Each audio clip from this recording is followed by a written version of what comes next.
aplikasi RKS. Aplikasi RKS ini tentu aplikasi yang dibangun oleh kementerian, ya, yang dikembangkan oleh kementerian untuk memfasilitasi, ya. Nah, untuk memfasilitasi sekolah dalam hal pengelolaan keuangannya, ya, baik itu yang bersumber dari BOS reguler, baik ataupun BOSDA, ataupun BOS kinerja, silpa BOS reguler, serta sumber dana lainnya. Sehingga nanti di RKS ada beberapa sumber anggaran yang bisa kita kelola, ya, untuk pengelolaan keuangannya. Nah, ini sejalan dengan kemarin yang sudah disampaikan oleh pemateri pertama bahwa Bapak dan Ibu dalam hal pengelolaan aplikasi ARKAS, nah ini sudah ada kesepahaman bahwa antara Kementerian Dalam Negeri dan Kementerian Pendidikan dan Kebudayaan itu sudah ada surat edaran bersama terkait dengan penggunaan aplikasi ARKAS untuk pengelolaan dana BOS di sekolah. Nah, baik Bapak dan Ibu yang saya hormati, dalam hal ini tentu selaras juga dengan surat edaran, ya, edaran yang baru kita rilis nomor 3827/C/PR/03/01 2022 tentang percepatan penggunaan ARKAS dalam rangka pengelolaan dana BOS reguler. Karena sesuai dengan surat edaran tersebut bahwa pencairan tahap 3 tahun 2022 itu akan berdasarkan laporan penggunaan tahap 1 tahun 2022 yang dilaporkan penggunaannya melalui aplikasi ARKAS, ya, sehingga Bapak dan Ibu mulai dari sekarang sudah harus mengelola aplikasi ARKAS untuk pelaporan, ya, untuk pelaporan baik pun itu untuk perencanaan, pelaporan dan sebagainya, ya. Baik Bapak dan Ibu yang saya hormati, nah ARKAS apa sih ARKAS itu, kan? Ini tentu kemarin sudah disampaikan, gitu kan. Nah, apa sih ARKAS, gitu kan? Nah, ARKAS ini adalah sistem informasi, ya, aplikasi, ya, yang menggunakan sistem informasi untuk memfasilitasi siapa? Memfasilitasi satuan pendidikan, ya, untuk melakukan tata kelola perencanaan, penganggaran, pelaksanaan, dan penatausahaan serta pertanggungjawaban dana BOS atau dana bantuan operasional sekolah dalam bentuk digital, ya, yang biasanya Bapak dan Ibu melakukan proses itu melalui manual atau biasa diisi di Excel atau mungkin ditulis di buku, gitu kan.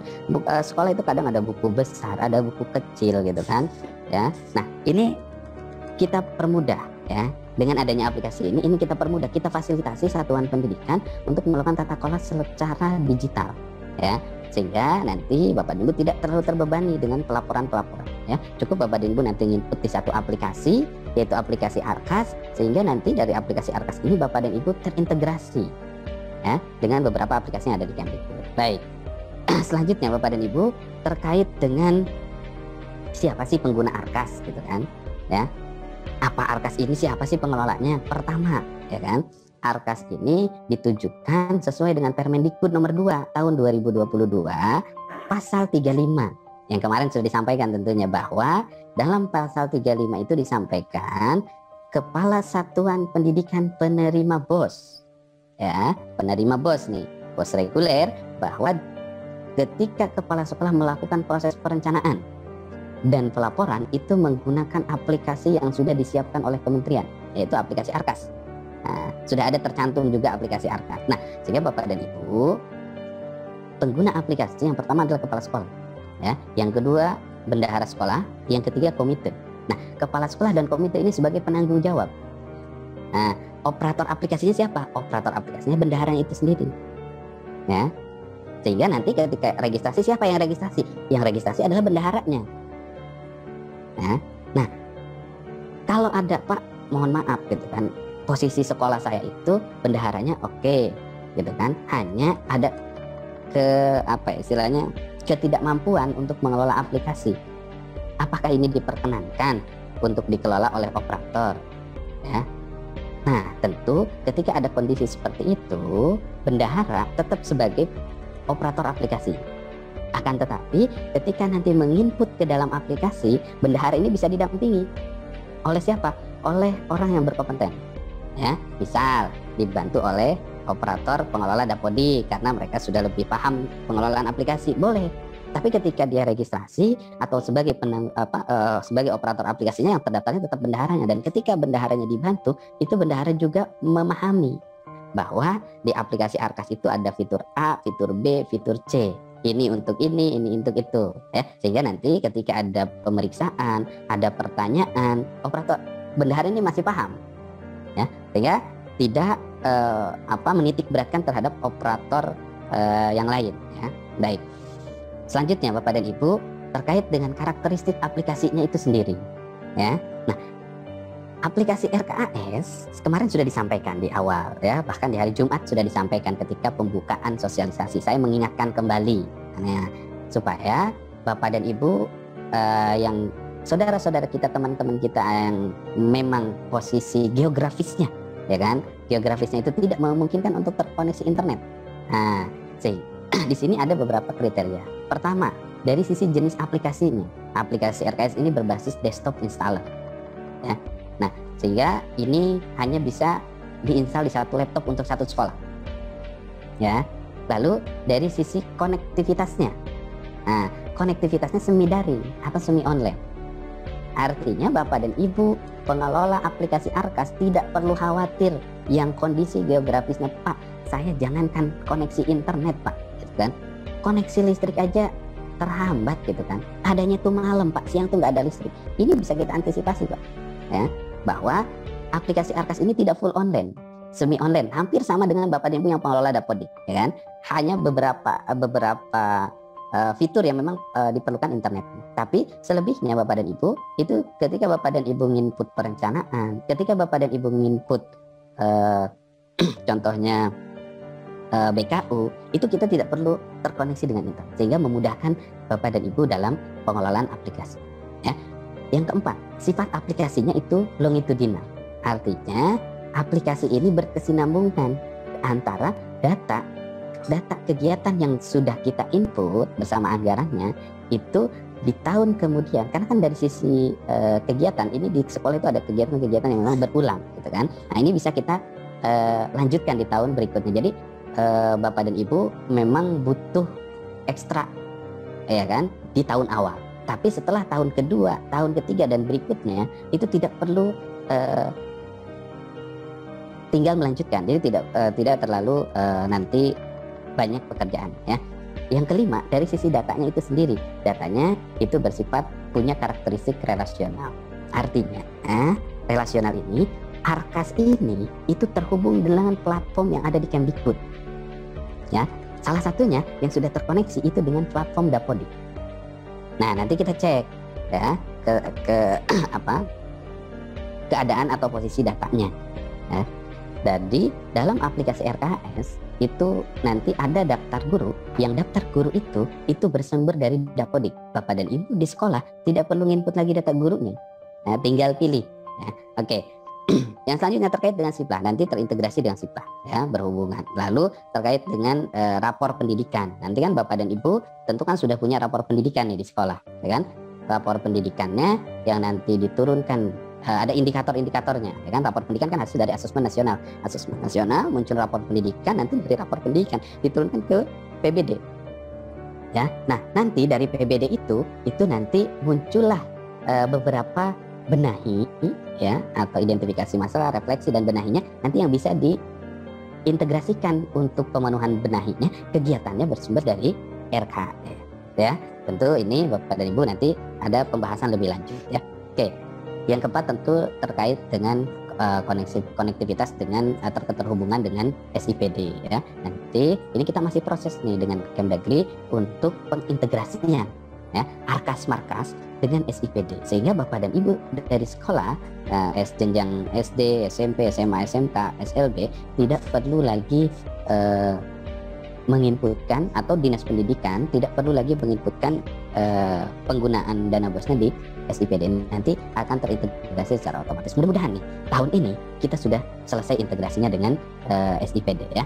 Baik, Bapak dan Ibu yang saya hormati. Oke, sebelum kita masuk ke dalam aplikasi Arkasnya, nah, sedikit lagi ya Bapak dan Ibu, sedikit lagi kita akan praktek aplikasi. Tapi ada yang harus kita pahami bersama terlebih dahulu. Kita samakan persepsinya bahwa RKAS itu adalah rencana kegiatan dan anggaran sekolah, yang merupakan dokumen yang berisikan rencana biaya dan pendanaan program ataupun kegiatan untuk 1 tahun ke depan, ya, untuk 1 tahun ke depan nih, baik itu yang bersifat strategis ataupun rutin.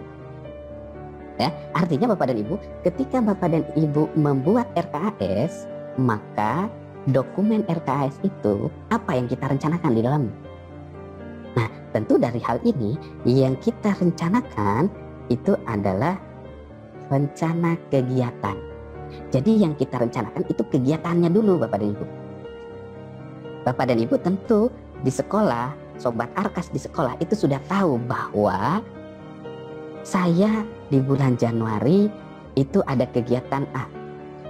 Ambil yang paling contoh, kan ada kegiatan strategis, ada kegiatan rutin. Contoh ambil kegiatan yang rutin lah. Salah satunya apa? Contoh, Bapak dan Ibu tentu ada pembayaran listrik kan? Kegiatannya rutin nggak? Pasti rutin Pak Bu. Ya, nggak mungkin kan Bapak dan Ibu dalam 1 bulan nggak bayar listrik. Kalau dalam 1 bulan bayar listriknya telat, itu udah pasti tuh PLN datang Pak Bu ya kan? Nah, sehingga kegiatan bayar listriknya rutin. Atau Bapak dan Ibu punya langganan internet, ini rutin tiap bulan gitu kan? Nah, selain kegiatan-kegiatan ada yang rutin lagi, ada. Contoh, Bapak dan Ibu dalam 1 tahun ajaran ada nggak yang kegiatan rutin? Ada. Contoh, kegiatan PPDB, ya kan? Rutin nggak tiap tahun? Pasti rutin Pak kegiatan PPDB ini. Nah, maksud kami Bapak dan Ibu rencanakan dulu kegiatannya apa. Setelah kita menemukan kegiatannya, setelah kita merencanakan kegiatannya, baru kita masukkan anggarannya. Ya. Nah, ini sejalan dengan Permendiknas nomor 19 tahun 2007 tentang standar pengelolaan, bahwa Bapak dan Ibu ya di sekolah itu minimal membuat RKJM dan RKT ya. RKT ini kan rencana kerja tahunan. Nah, dari RKT ini nanti dijabarkan di RKAS-nya ya. Bapak dan Ibu seperti itu. Baik, itu sekilas ya. Nanti kita lanjut lagi. Baik, Bapak dan Ibu yang saya hormati, dalam aplikasi RKAS itu ada 2 menu yang utama. Pertama ada menu penganggaran, kedua ada menu penata usahaan. Ini 2 hal yang utama sekali. Ketika Bapak dan Ibu penganggaran mengaktifasi kertas kerja, mengisi kertas kerja disahkan, maka itu jadi penata usahaan. Aktivasi BKU, ngisi BKU, selesai. Sebetulnya hanya ini saja Pak Bu ya. Baik, ini secara garis besarnya saja. Oke, baik Bapak dan Ibu, aplikasi Arkas itu dapat diunduh di laman rkas.kemdikbud.go.id. Ya, itu untuk mengunduhnya nanti klik tombol unduh. Di situ nanti akan muncul unduh aplikasi Arkasnya. Nah, Bapak dan Ibu, setelah Bapak dan Ibu mengunduh, nanti install. Ketika awal install, tampilannya seperti ini. Ya, tampilannya seperti ini. Nah, sehingga tadi, siapa pengguna aplikasi ini? Penggunanya komite sekolah, kepala sekolah, komite sekolah beserta bendahara. Nah, yang registrasi ini adalah bendaharanya. Yang registrasi bendaharanya sebagai operator aplikasi. Nanti ketika input, ketika inputnya nanti bisa dibantu oleh operator ataupun pengelola aplikasi yang lainnya. Jika memang Bapak dan Ibu ada kesulitan untuk proses penginputannya. Baik, Bapak dan Ibu, yang pertama tentu kita inputkan kode aktivasi. Dari mana kita bisa mendapatkan kode aktivasi? Kode aktivasi didapatkan dari Dinas Pendidikan. Jadi Bapak dan Ibu yang belum punya kode aktivasi ini, segera hubungi Dinas Pendidikan. Ya, segera hubungi Dinas Pendidikan agar bisa secepatnya mendapatkan kode aktivasi. Baik, yang kedua NPSN sekolah. Ya, yang ketiga namanya. Nah, namanya siapa? Nama bendaharanya. Ya, Pak, kalau tidak nama bendahara, nama kepala sekolah boleh Pak. Nanti nama kepala sekolah ada sendiri Pak Bu ya.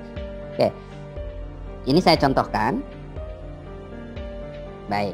Emailnya, nah ini email yang digunakan oleh bendahara, mau email sekolah ataupun email pribadi boleh. Nomor handphone, ya. Oke, nomor handphone ini disesuaikan, ya. Password, nah ini nih, ya kan? Bapak dan Ibu dalam pengisian password, ya. Nah, diusahakan password yang memang bisa kita ingat gitu loh.